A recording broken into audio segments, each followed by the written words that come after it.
Captain Jake Morrison watched the alien administrator's face twist with disgust. The reptilian creature called Zilth looked at the human trade application like it was something rotten. His long fingers tapped against the metal desk while his yellow eyes showed nothing but contempt. "Your species lacks everything needed for real civilization," Zilth said through his translator device. The mechanical voice made his words sound even colder. "No mind powers, no natural armor, no long life. You humans are just biological failures." Jake kept his face calm, but his hands formed fists behind his back.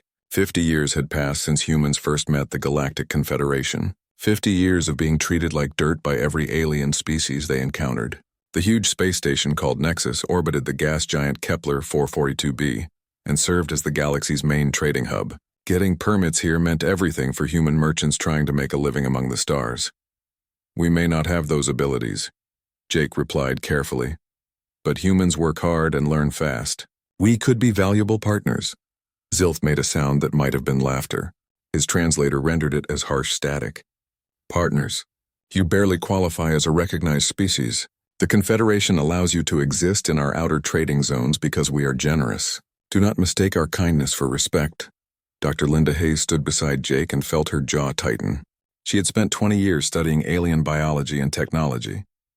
Her research could help bridge the gap between human and alien science, but none of the major species wanted to hear her ideas. They saw humans as primitive scavengers who stumbled into space by accident. "The application is denied," Zilth announced. He slid the documents back across his desk without looking at them. "Perhaps try again in 10 standard years, if your species still exists by then." Jake and Linda left the administrator's office and walked through the station's main corridor. Aliens of every shape and size moved past them. The tall, crystalline Nixari floated by on energy fields that bent light around their bodies. Their mathematical minds could solve problems in seconds that took human computers hours to figure out. The armored Vorthak marched in perfect formation, their forearms carrying weapons that could cut through spaceship hulls. They had conquered dozens of worlds through superior tactics and ancient wisdom. Other species filled the station too. The Zephyrians with their glowing eyes that could read minds and move objects without touching them. The insectoid Kresh with their hive minds that let thousands of individuals think as one. Each race had evolved special abilities that made them strong and dangerous. Humans had nothing like that. They were just smart enough to build spaceships and stubborn enough to keep trying even when everyone told them to give up. 50 years of this, Linda muttered as they walked toward their ship. 50 years of being treated like pests. Their vessel was called the Wanderer. It looked rough compared to the sleek alien ships docked nearby. Human technology relied on brute force and simple solutions, while alien ships used elegant systems perfected over thousands of years. The Wanderer's hull showed patches from countless repairs. Its engines burned chemical fuel instead of the exotic matter that powered alien vessels. Commander Alex Chen sat in the communications chair when they entered the bridge. His face looked tired as he reviewed messages from Earth. The home planet struggled to support its space program as public interest faded. Each diplomatic mission returned with stories of rejection and humiliation. People began asking why humanity bothered trying to join a galaxy that clearly did not want them. "Any luck with the trade permits?" Alex asked without much hope. "The same as always," Jake replied. He dropped into the captain's chair and stared at the view screen showing the busy docking bays. "Zilth made it clear we're barely tolerated here. He suggested we try again in 10 years. If we last that long," Alex said. He gestured to his screen filled with budget reports and political messages. "Support back home keeps dropping. The Colonial Council is talking about cutting the deep space program entirely." Linda moved to her science station and pulled up her research files. Months of work studying alien technology and biology filled the screens. She had found interesting patterns in how different species solved problems. The Nixari used pure mathematics to understand everything. The Vorthak relied on historical precedent and proven methods. The Zephyrians trusted their psychic abilities above all else. Humans did something different. They mixed approaches and tried new combinations that often surprised even themselves. But the aliens saw this as proof of human confusion rather than creativity. "Captain," came a voice from the communications station, "we have an incoming message from a Confederation patrol ship." The view screen changed to show a towering alien figure. The being looked like living crystal formed into a roughly humanoid shape. Light pulsed through its transparent body in complex patterns that hurt to look at directly. This was a Nexari military commander, one of the Confederation's elite officer class. Human vessel Wanderer, the alien said. Its voice sounded like music played through broken glass. You are approaching restricted space near the Antares sector. Change course immediately. Jake checked their navigation charts. They were still several light years from any marked restricted zones. The patrol ships seemed to expand their territorial claims whenever humans got close to anything interesting. We're in open space according to our charts, Jake responded. We have done nothing wrong. Your charts are outdated and your presence is unwelcome, the Nexari commander replied. The light patterns in its body pulsed faster, showing either anger or amusement. The Galactic Confederation has reached a decision regarding your species. Jake felt his stomach drop. Official decisions about human status usually meant new restrictions or reduced trading rights. The Council has grown tired of human persistence in areas where you do not belong, the commander continued. Your species has 3 standard years to prove you deserve a place in galactic civilization. If you fail to demonstrate significant value to the Confederation, humanity will be permanently exiled to your home system. The communication ended abruptly. Jake stared at the blank screen while the patrol ships disappeared into hyperspace. 3 years to prove humanity's worth to beings who had already decided humans were worthless. Linda turned from her station with determination burning in her eyes. 3 years to show them what humans can really do. Alex shook his head. What can we do that they can't do better? They have technology we can barely understand and abilities we'll never possess. Jake stood up slowly. Outside the view screen, alien ships moved through space with grace and power that human vessels could never match. But those same aliens followed rigid patterns that never seemed to change. Maybe that was their weakness. We do what humans have always done, Jake said finally. We adapt. 2 years had passed since the Confederation's ultimatum. Dr. Linda Hayes worked in her cramped laboratory aboard the Wanderer, surrounded by pieces of alien technology that most humans had never seen. Ancient weapons, broken drive systems, and mysterious devices filled every available space. She had spent months collecting this equipment from old battlefields and abandoned outposts across the outer rim. The aliens called these items worthless junk. Their advanced manufacturing could create better versions of anything in Linda's collection within hours. But Linda saw something different when she studied the alien designs. She noticed patterns that the creators themselves seemed to miss. Pete, come look at this, she called to engineer Pete Rodriguez. He squeezed between stacks of equipment to reach her workstation. What did you find now? Pete asked. He had learned to trust Linda's instincts even when her theories seemed impossible. Linda pointed to a Nexari power coupling that had been damaged in some long-forgotten battle. Look at how they built this. Every connection follows perfect mathematical ratios. The design is flawless according to their engineering principles. So what's wrong with it? Nothing's wrong with it, Linda explained. But it's completely inflexible. If one component fails, the whole system shuts down because there's no room for adaptation. They built it to work perfectly under ideal conditions, but never considered what happens when conditions change. Pete studied the device with new interest. His background was in practical engineering rather than theoretical science. He fixed things that broke and made improvements when he could. The alien approach seemed wasteful to him. What if we modified it? He suggested. Added some backup pathways and variable connections. The Nexari would say that violates optimal efficiency, Linda replied. But optimal efficiency assumes nothing ever goes wrong. They spent the next week rebuilding the power coupling using human engineering principles. Instead of perfect mathematical relationships, they created systems that could adjust to changing conditions. The modifications looked crude compared to the elegant alien original, but testing showed the human version was 3 times more reliable under stress. Captain Jake Morrison entered the lab as they finished their latest round of improvements. How's the research going? Better than expected, Linda said. She gestured to a table covered with modified alien devices. Human thinking approaches problems differently than any species in the Confederation. We see solutions they miss because their minds work too rigidly. Can you prove that to people who think we're primitives? Before Linda could answer, alarms began sounding throughout the ship. Commander Alex Chen's voice echoed from the bridge speakers. Captain to the bridge. We're receiving a distress call from a Confederation science vessel. Jake hurried to the command center where Alex was studying sensor readings. A Confederation research ship called the Seeker drifted near the edge of the Vega Nebula. Its engines were dark and weapons fire had damaged its hull in several places. 3 pirate ships are attacking, Alex reported. The Seekers' weapons are offline and their shields are failing. Jake studied the tactical display. The pirates used fast attack craft that darted around the larger research vessel like angry insects. Standard Confederation doctrine would call for overwhelming firepower to drive them off. But the Wanderers' weapons were no match for 3 enemy ships. They're not expecting help from a human vessel, Jake realized. Pete, can you give me more speed? Already working on it, Pete called from the engineering station. He had been modifying the Wanderers' systems using techniques learned from Linda's research. I can give you short bursts at 150% normal power. Linda, I need every advantage your research can provide. The pirates are using standard hit-and-run tactics, Linda replied after studying the enemy movements. Confederation forces always respond the same way to this type of attack. The pirates know exactly what to expect.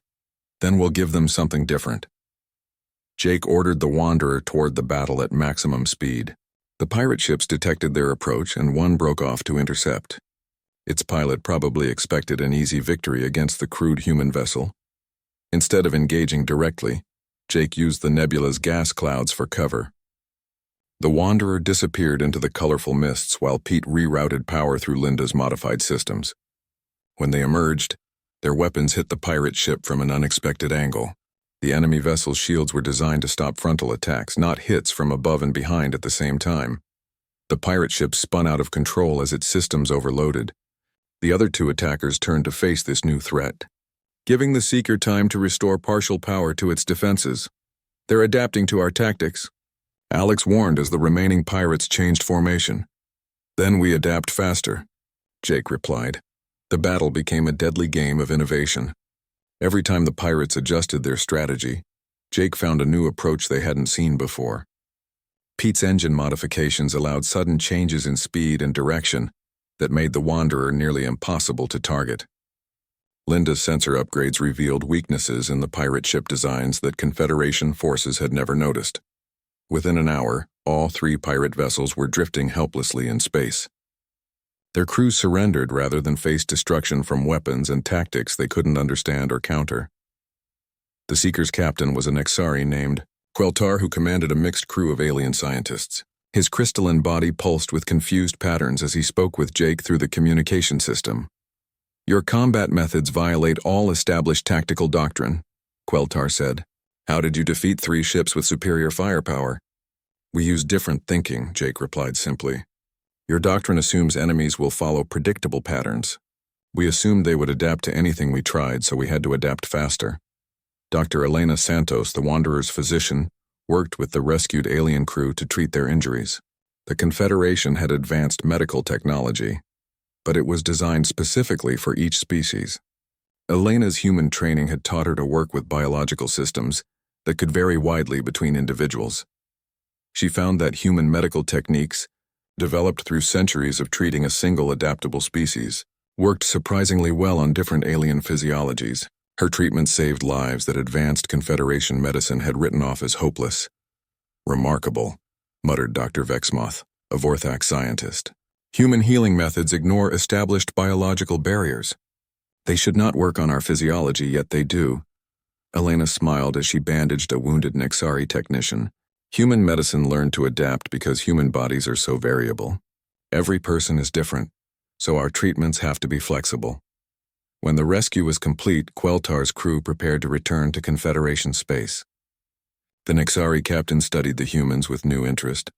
We will report your actions to the Science Council, he announced.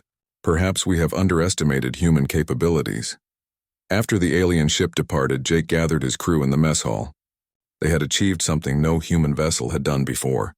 They had impressed representatives of the Confederation through superior performance rather than desperate pleading. This is just the beginning, Linda said. We've proven that human thinking can solve problems that stump alien minds. Now we need to show the galaxy what we can really accomplish. Pete nodded while reviewing the battle data.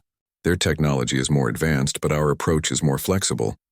We can work with what we have and make it do things they never imagined. Alex looked at the reports he would send to Earth. For the first time in years, he had good news to share. The Colonial Council needs to hear about this. Humanity might have found its place in the galaxy after all. Jake stared out at the nebula where they had fought and won against impossible odds. Somewhere in Confederation space, alien officials were reading reports about human capabilities that challenged everything they thought they knew. The galaxy was about to discover that the species they had dismissed as failures might be exactly what they needed.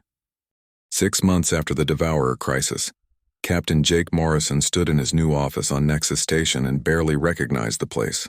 The same corridors where aliens had once dismissed humans as primitives now buzzed with activity centered around human innovation. Jake had been appointed as humanity's first galactic ambassador, a position that would have been unthinkable just a year ago. The transformation amazed him every day. Alien species that had ignored human requests for decades now sent delegations seeking partnerships and knowledge exchanges. The Vorthak wanted to study human tactical flexibility. The Zephyrians expressed interest in how humans solved problems without psychic abilities. Even minor species that had never acknowledged human existence before were requesting meetings and trade agreements. Dr. Linda Hayes managed the newly established Human Confederation, technology exchange from a laboratory complex that dwarfed anything humanity had possessed before. Alien scientists who had once considered human technology primitive now worked alongside human engineers to develop hybrid systems that surpassed anything either side could create alone. The quantum resonance chamber is ready for testing, Linda announced during their weekly progress meeting. Around the conference table sat representatives from 6 different species, all focused on human research that had seemed impossible months earlier. Zilth, the same Vorthak administrator who had once dismissed humanity with contempt, now served as the alien liaison for several joint military projects. His attitude toward humans had changed completely after human tactics saved his homeworld from a devourer attack. The Vorthak Military Council is eager to implement human tactical doctrines in our defense forces, Zilth said. His translator no longer made his words sound cold and dismissive. Our traditional methods served us well for millennia, but they lack the adaptability that modern threats require. Engineer Pete Rodriguez had been promoted to Chief Technology Officer for the entire program.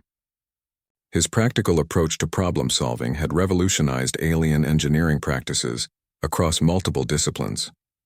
Where alien designers created perfect systems for ideal conditions, Pete taught them to build equipment that worked even when everything went wrong. However, not everyone in the Confederation celebrated humanity's rapid rise to prominence. High Commander Zexthul of the Nexari viewed human success as a direct threat to his people's traditional dominance in military and scientific matters. The crystalline beings had considered themselves the galaxy's natural leaders for thousands of years, and humanity's achievements challenged that assumption. The humans spread chaos wherever they go, Zexthul argued during a closed session of the Nexari Council. His harmonic voice resonated with anger and frustration. Their unpredictable methods undermine the stability that has kept our civilization strong for millennia. The High Commander began working behind the scenes to limit human influence. Joint research projects suddenly faced unexpected delays. Human ships found their movement permits delayed by bureaucratic complications that hadn't existed before. Critical resources needed for human colonies were redirected to other projects without explanation.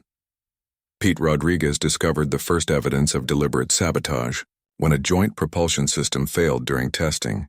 The alien components had been subtly modified to ensure the hybrid design wouldn't work properly. Only his detailed knowledge of both human and alien engineering allowed him to spot the tampering. Someone doesn't want us to succeed, Pete reported to Jake during a secure communication. The modifications were done by experts who understood both our technology and theirs. Can you prove it was intentional? The changes are too precise to be accidents, Pete replied. Whoever did this knows exactly how to make our systems fail while making it look like design flaws. The sabotage extended beyond technology. Human diplomatic initiatives found themselves opposed by mysterious coalitions of minor species who had never shown interest in galactic politics before. Trade agreements that seemed certain were suddenly blocked by obscure regulations that hadn't been enforced in centuries. Commander Alex Chen, now Director of Human Colonial Expansion, faced similar problems with the first human settlements outside the Sol system.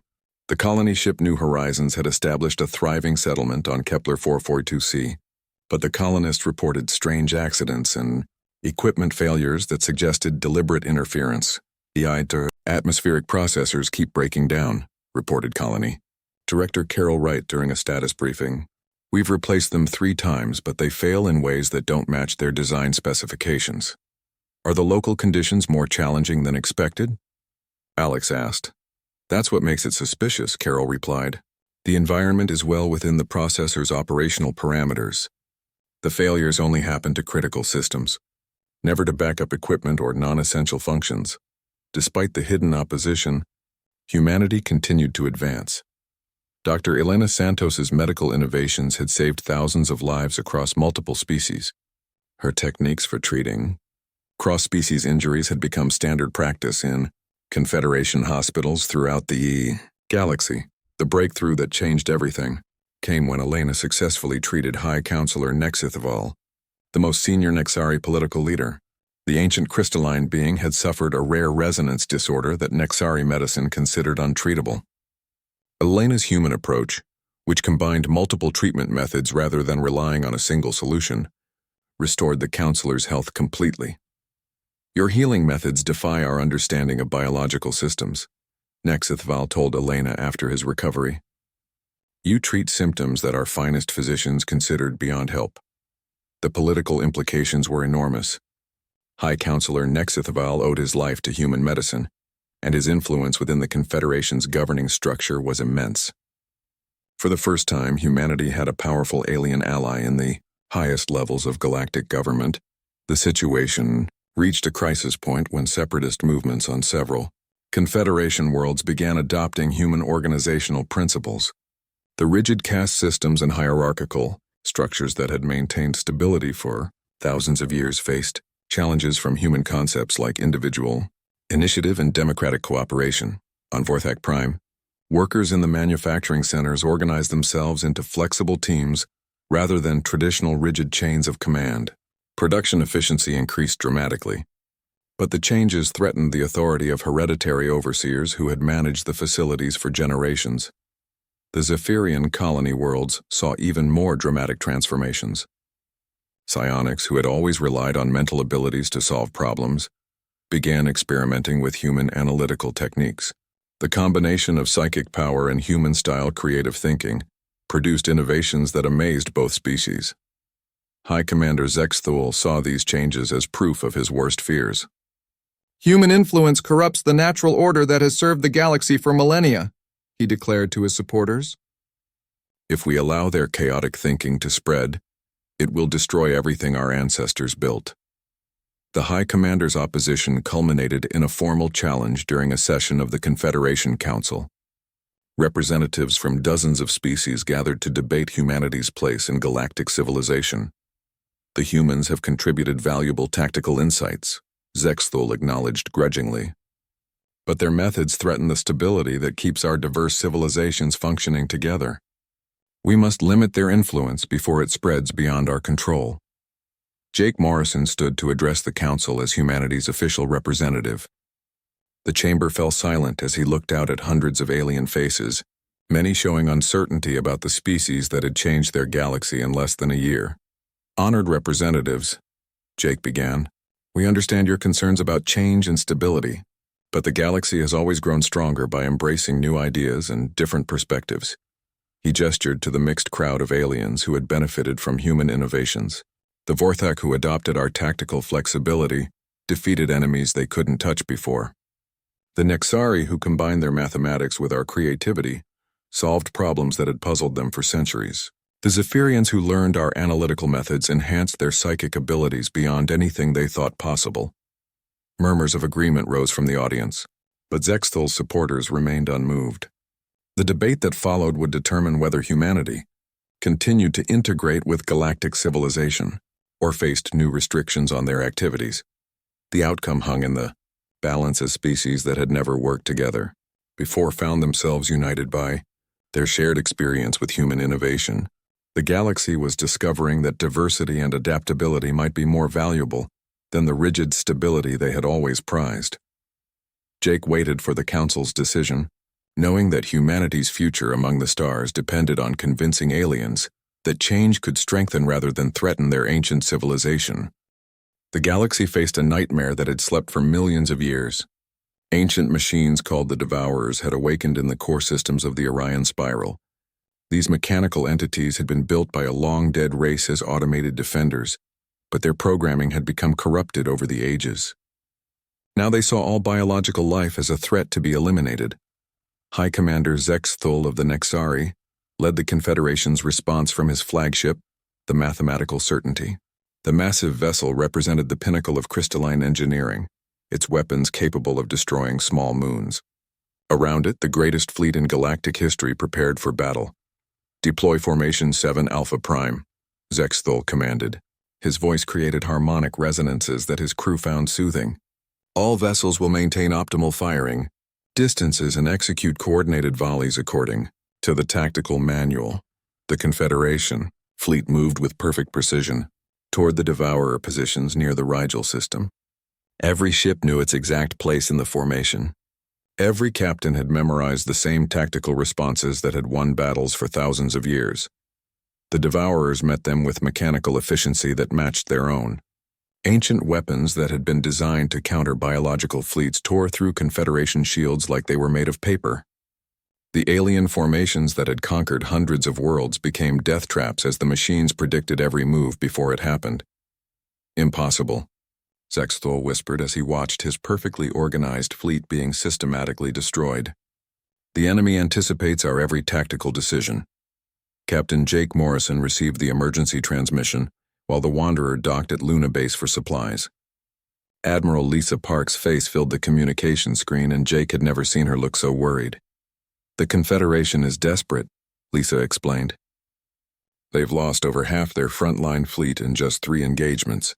The Devourers adapt to every tactic they try." "What does that have to do with us?" Jake asked. "They want humanity to try what they cannot," Lisa replied. "If we can succeed where the Confederation failed, they'll cancel the exile order and grant us full membership." Jake felt his breath catch. Full Confederation membership meant access to their advanced technology, trading rights throughout the galaxy, and an end to 50 years of humiliation. It also meant facing an enemy that had just devastated the greatest military force in known space. "What kind of force can we deploy?" "Everything we have," Lisa said. "I'm putting together a fleet of 30 vessels. It's not much compared to what the aliens lost, but it's every combat-capable ship humanity possesses." 2 days later, Jake found himself commanding a mixed fleet of human vessels approaching the Alpha Centauri B7 system. The cruiser Liberty flew beside his ship under Captain Ben Taylor's command. The experimental vessel Defiance followed close behind with Commander Rachel Green at the helm. Each ship carried Dr. Linda Hayes' latest technological improvements and weapons that had barely passed their safety tests. The tactical display showed the situation in stark detail. A massive Confederation evacuation fleet lay trapped near the system's twin stars, while Devourer machines surrounded them like mechanical wolves. The alien civilians and their military escorts waited for death because no conventional tactic could break through the ancient blockade. "The machines have learned to counter every standard approach," Linda reported from her science station. "They adapt their defenses based on attacking patterns they observe." "Then we don't give them time to observe," Jake decided. "Ben, Rachel, are you ready for something completely insane?" Captain Taylor's voice crackled over the communication system. "We didn't come this far to play it safe." The human fleet split into 3 groups and approached from different angles.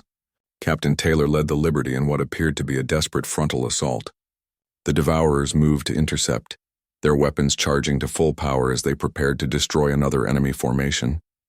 At the last second, Taylor's ship dove toward the nearest star while launching every missile it carried. The Devourers followed the projectiles with their sensors, expecting a standard bombardment pattern.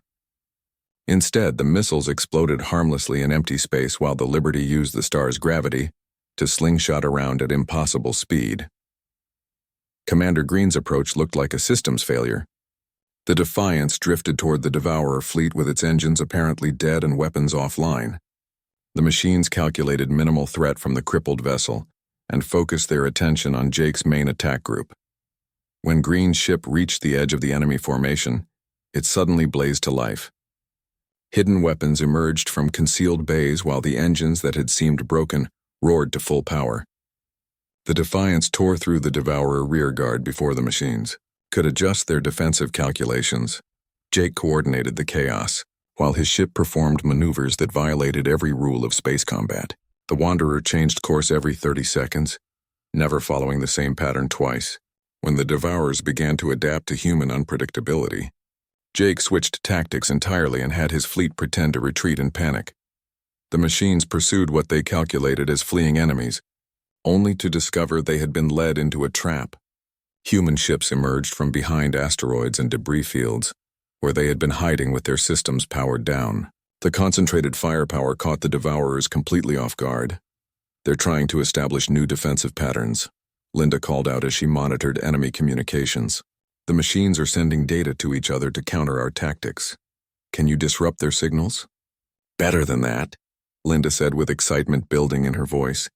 I'm detecting mathematical sequences in their coordination protocols. The patterns look familiar. She worked frantically at her station while the battle raged around them. The Devourers had been built by a precursor race that thought in ways similar to the Confederation species. They relied on logical, predictable systems even when trying to adapt to changing conditions. Got it, Linda announced. The shutdown codes are embedded in their communication streams, but the sequences are incredibly complex. It would take an alien computer days to decode them. How long would it take a human brain? Linda paused for a moment, her mind racing through possibilities that alien logic engines couldn't process. Human mathematics had developed through practical trial and error, rather than theoretical perfection. Where alien minds saw rigid formulas, humans saw patterns that could be bent and reshaped. Give me 2 minutes, she said. The human fleet held their formation through desperate fighting while Linda worked. Ships took damage that would have sent Confederation vessels retreating, but human crews kept fighting with systems that should have failed hours ago. Pete Rodriguez and engineers like him had taught humanity to make broken things work through sheer stubborn determination. Transmitting shutdown sequence now, Linda called out. Across the battlefield, ancient machines suddenly went dark. Devourer vessels that had been preparing to destroy the trapped evacuation fleet simply stopped moving. Their weapons powered down and their adaptive defenses failed as the precursor programming accepted Linda's chaotic mathematical solution. The silence that followed seemed impossible after hours of desperate combat. Alien crews in the evacuation ship stared at their sensors, unable to believe what they were seeing. The unstoppable Devourers had been defeated by a ragtag human fleet that barely qualified as a military force. High Commander Zex Thol's voice came over the communication channels. His harmonic tone showed confusion and something that might have been respect. Human fleet, this is Confederation Command. How did you accomplish what our finest tactical minds could not? Jake looked around his battle-damaged bridge. His crew was exhausted and their ship held together by emergency repairs and sheer luck. They had succeeded where the galaxy's greatest military force had failed, using nothing but human stubbornness and the willingness to try impossible solutions. We did what humans do best, Jake replied. We refused to give up and we never stopped adapting. The evacuation fleet began moving toward safety while Confederation ships emerged from hiding to secure the area. Across the galaxy, military analysts would spend years trying to understand how humanity had solved a problem that should have been impossible. But Jake already knew the answer. The aliens had tried to fight the machines using the same logical thinking that created them. Humans had won by embracing the chaos and unpredictability that made them unique in a galaxy of specialized species. For the first time since leaving Earth, Jake felt like humanity truly belonged among the stars. The galactic trials had not been held for over 1,000 years. The ancient competition where member species demonstrated their capabilities had become a legend that most aliens considered obsolete. But the controversy surrounding humanity's rapid rise forced the Confederation Council to revive the trials as the only fair way to settle the question of human integration. The Sagittarius Proving Grounds stretched across an entire star system that had been artificially constructed by the precursor races. Planets with impossible geometries orbited stars that burned in colors that shouldn't exist. Space stations the size of moons drifted through gravitational fields that defied conventional physics. Every environment had been designed to test different aspects of a species' abilities. Admiral Lisa Park commanded the human delegation from the flagship Determination. Around her, 23 of the Confederation's most powerful species prepared to compete in challenges that would determine their relative status for generations to come. The Nexari deployed their greatest mathematical minds aboard vessels that resembled floating crystals of pure thought. The Vorthak brought their most experienced military commanders and historians. The Zephyrians arrived with psionics whose mental abilities could reshape reality itself. The human ships looked crude by comparison. Their hulls showed the practical repairs and modifications that had become humanity's trademark. But Admiral Park knew that appearances could be deceiving. Her crews had been chosen not for their perfection, but for their ability to adapt to any situation they might face. The first challenge took place on a planet where gravity shifted randomly, and the atmosphere changed composition every few hours.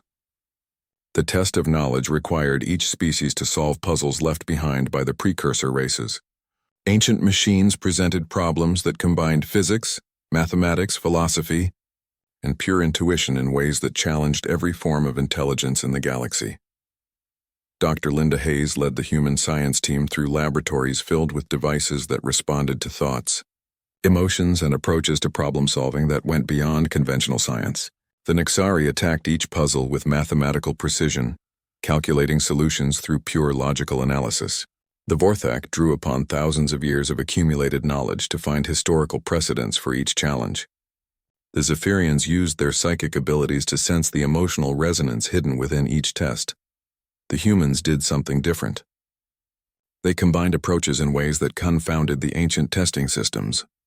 When faced with a device that required mathematical precision, Linda added creative intuition that revealed hidden variables the Nexari had missed. When historical knowledge seemed essential, she ignored precedent and tried solutions that had never been attempted before. The precursor races didn't think like any modern species. Linda explained to her team as they worked through a particularly difficult challenge. They valued chaos and unpredictability as much as order and logic.